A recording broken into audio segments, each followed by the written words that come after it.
इस वीडियो में हम लोग एक और वेक्टर आइडेंटिटी को प्रूफ करने वाले हैं। वेक्टर आइडेंटिटी है del f plus G is equal to del f plus del g। तो इस वेक्टर आइडेंटिटी को प्रूफ करने के लिए हम लोग क्या करेंगे, LHS और RHS दोनों को इक्वल करने का कोशिश करेंगे। सबसे पहले हम लोग LHS को देखते हैं। LHS में हमारे पास है del f प्लस जी ऐसा।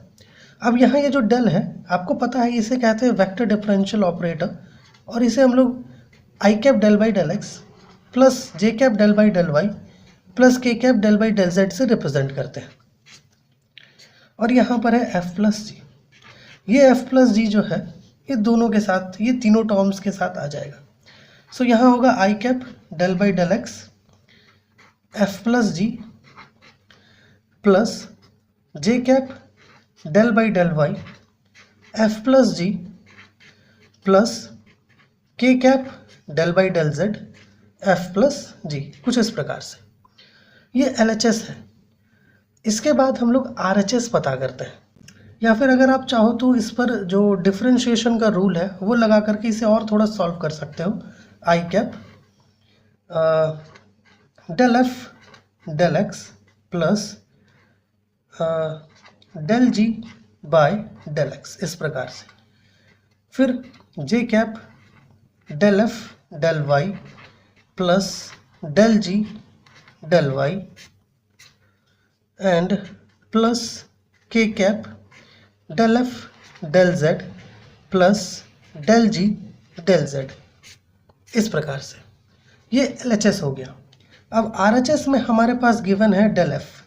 ये क्या है? Gradient of any scalar function f। ये सो आप इसको डायरेक्ट इस प्रकार से लिख सकते हो, i cap del f by del x plus j cap del f by del y plus k cap del f by del z। इस प्रकार से आप इसको डायरेक्ट लिख सकते हो।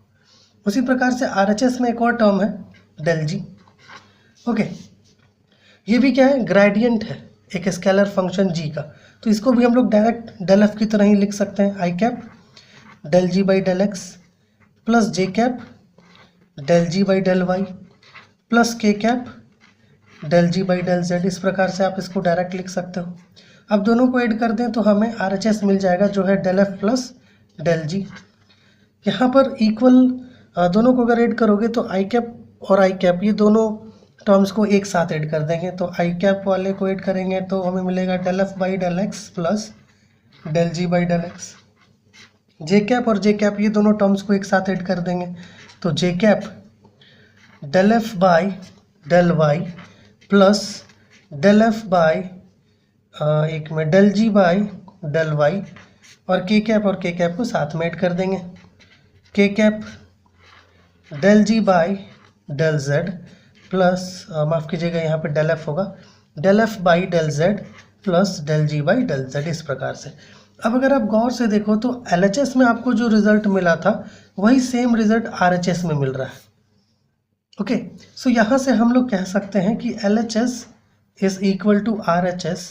हेंस हमारा जो वेक्टर आइडेंटिटी है वो डेल f प्लस जी, ये इक्वल है डेल f प्लस डेल जी से। ये प्रूफ होता है। बहुत सिंपल तरीके से आप इसको प्रूफ कर सकते हो। तो होप ये वीडियो आपके लिए हेल्पफुल हुआ होगा। चलिए मिलते हैं आपसे अगली वीडियो में।